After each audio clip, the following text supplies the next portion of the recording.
Hello men. Now I took this video a couple of months ago at our monthly EAA 280 meeting. I don't know whose champ this is. I asked, when they came in, I asked them to stick around for an interview, but they must have gotten tied up doing something else. Same thing with this 170. Now that champion was a 90 horse. I don't know who belongs to this 170, but I do know it is based out at Borland Airfield. This is Larry Metzel's GN-1 Aircamper. He brought it out for the meeting. This is a beautiful airplane, boys. It really is. Very well built airplane. We were really happy to see him bring it in.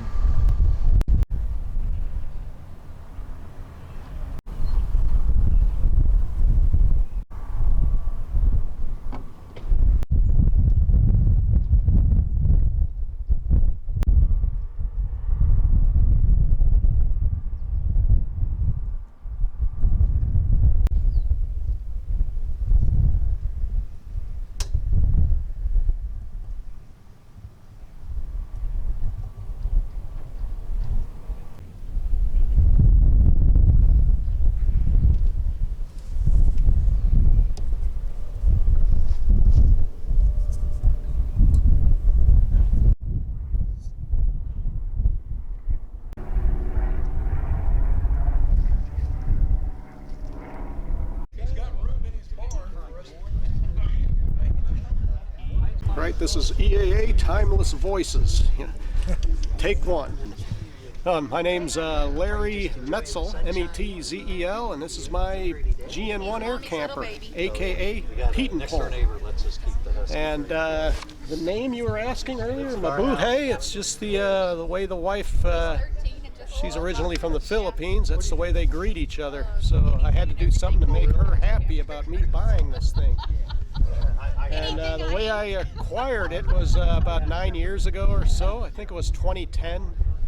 I saw it on Barnstormers without an engine, and I decided to offer him some money for it, and he said, come and get it. So I, flying for the airlines, I have a jump seat privileges, so I jump seated American Eagle at the time out there and got a U-Haul and trailered it home to my garage.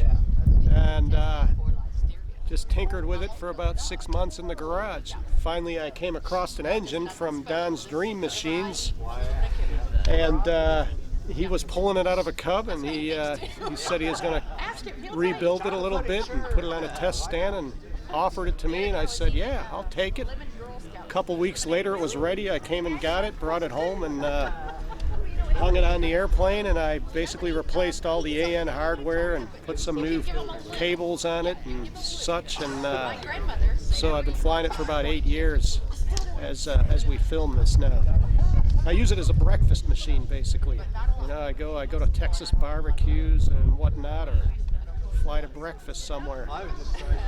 Every small town in Texas has one, those main streets with the cafe, so that's what I basically use it for. Yeah, I basically wanted to go back to 1920 in my mind. That's why the Pete and Pole fits the bill. It's about as close as you could come to a poor man's Jenny as possible. So I like it. I have no desire to get rid of it. So I'm having a time of my life with the thing. So. Do you know who built the airplane? Yeah, I actually put together a book. I'm actually the eighth custodian of this thing, and a guy named Richard Schaefer up in Churubusco, Indiana, had his own grass strip, is all I know, and he built it up there, and I think it was finished about 1980. One of the things that attracted me to it when I bought it is the fact that it had 700 hours on the airframe, and with these all-wood airplanes, when you see some time on them, you know it's a flyer. So that's basically why I bought it. I knew it was a flyer at the time. Yeah, it's not bad, having a lot of fun with it. And you having the same fun as a guy with a Stearman is on 4.5 gallons an hour. So, oh yeah, where do you keep it? Lancaster Aerodrome over there in Lancaster, Texas, southeast of Dallas. Yeah, I wouldn't recommend it for someone to get with all the opportunities.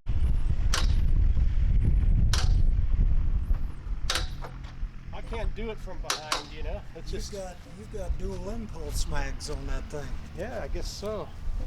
Usually I prime it, I pull it through about 6 blades, and it always starts first try. But usually when it's someone else's, can I prop you? Yeah. That doesn't start, you know. Yeah, that's not the way it goes. I'm a one-hand starter too, so mags are on, throttle's good, and I got chocked. Throttle is at idle, we're good. And action.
Now, most of you know that my buddy Jim here is nearly a full-blooded Indian from up in Oklahoma.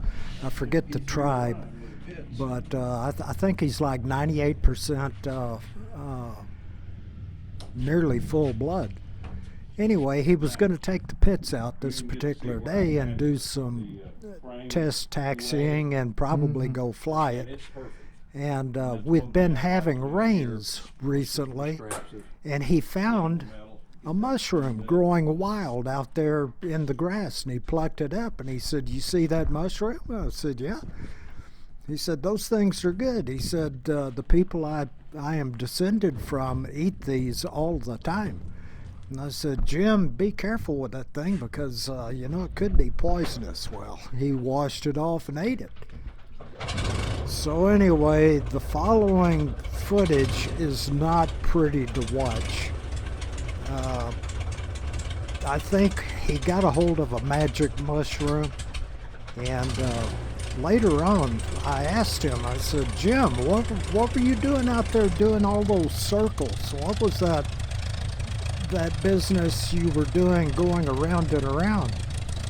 He told me he was just practicing his act for this year's Burning Man coming up in Nevada on the playa at the Black Hills, I think they call it, Black Hills City or something like that, Burning Man.